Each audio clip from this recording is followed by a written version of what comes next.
कर्म ही किस्मत है। जैसा आदमी कर्म करता है वैसी ही उसकी किस्मत होती है। कोई अपनी किस्मत को बदल नहीं सकता, लेकिन अपने कर्म, अपने कामों को करके सही दिशा में अपनी किस्मत को जरूर बदल सकता है। दोस्तों, इसी से रिलेटेड हम आपको एक कहानी सुनाना चाहेंगे। ये अक्सर आपने सुनी होगी ये कहानी, लेकिन दोबारा सुनने में कोई हर्ज नहीं है। ये एक लोक कथा है, गांव में अक्सर सुनाई जाती है। किसी गांव में एक गरीब किसान था। घर में उसकी पत्नी और दो ही लोग थे, पति और पत्नी। उनके दिन गरीबी में गुजर रहे थे। किसान के पास कुल जमा एक गाय और 2 बोरी अनाज ही था। पति पत्नी दोनों ही दिन रात अपने भाग्य को कोसते रहते थे, भगवान से शिकायत करते रहते थे, उन्हें इतना गरीब क्यों बनाया है।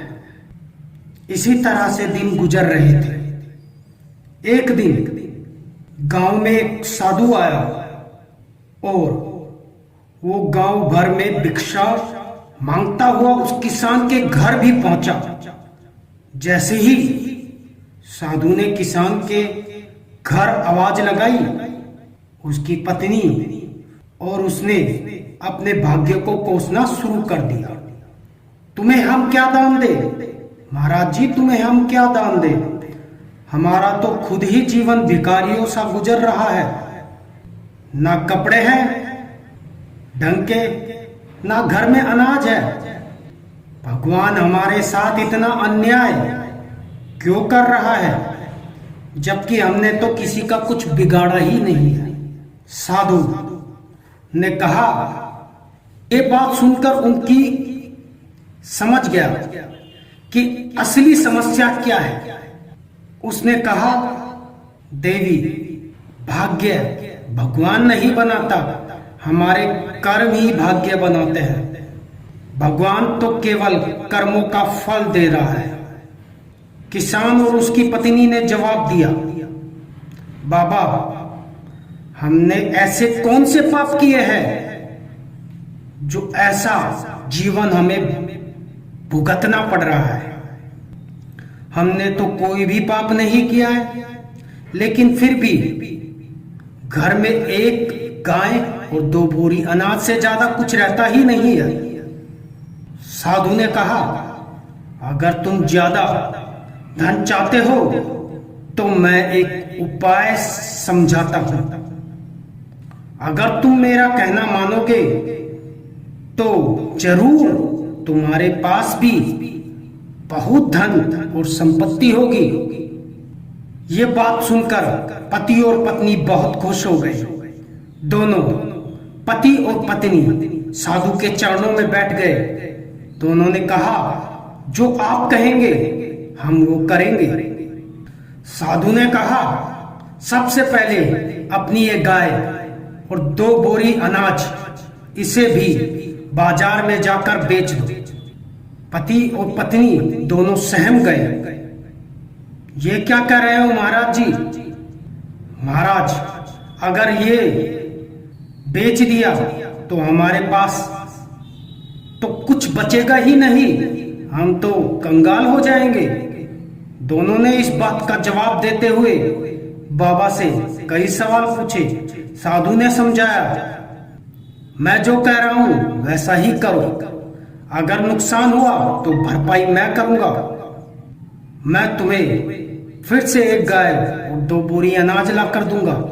डरते डरते दोनों राजी हो गए। किसान बाजार में जाकर गाय और अनाज को बेच देता है, धन लेकर घर लौटा।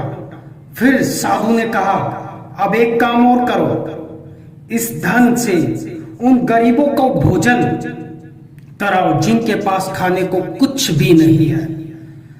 किसान ने वैसा ही किया। कई गरीबों को भोजन करा दिया। ये बात गांव के जमींदार को पता चल गई। गरीब किसान ने अपनी गाय और अनाज बेचकर भूखों को खाना खिलाया है। उसने तुरंत अपने सेवक को भेजकर किसान के घर एक गाय और 2 बोरी अनाज भिजवा दिया। साधु ने फिर किसान से कहा, इसे भी बेच कर आओ और कल फिर गरीबों को भोजन कराओ। किसान ने फिर ऐसा ही किया। तो फिर किसी ने उस किसान को दान में एक गाय और 2 बोरी अनाज फिर से भिजवा दिया। साधु ने कहा, फिर गरीबों को भोजन कराओ। इसी तरीके से कुछ दिन तक चलता रहा। लोग उसकी मदद करने लगे। ये किसान गरीब होकर भी भूखों को भोजन कराता है। धीरे धीरे उस किसान की ख्याति दूसरे गांवों में भी फैल गई। किसान प्रसिद्ध हो गया। धीरे धीरे दान आने का दायरा बढ़ता गया। बहुत दिन गुजर गए। किसान गरीब से संपन्न हो गया। उसने एक दिन साधु से पूछा कि अचानक मेरे भाग्य में इतना अनाज और धन कैसे आ गया। साधु ने उसे समझाया कि तू इस धन से दूसरों को भोजन करा रहा है। ये उनके भाग्य का धन है जो भगवान तुझे दे रहा है। दोस्तों, हम अंत में यही कहना चाहेंगे, हमेशा अपनी असफलता और दुर्भाग्य के लिए भाग्य या भगवान को कोसना ठीक नहीं। अपने कर्म बदल कर देख ले। दोस्तों, हम अपनी किस्मत को नहीं बदल सकते, लेकिन हम अपने कर्म और अपनी आदतों को बदलकर हम अपने भविष्य को जरूर बदल सकते हैं। तो आइए अपने भविष्य की अच्छी शुरुआत करते हैं।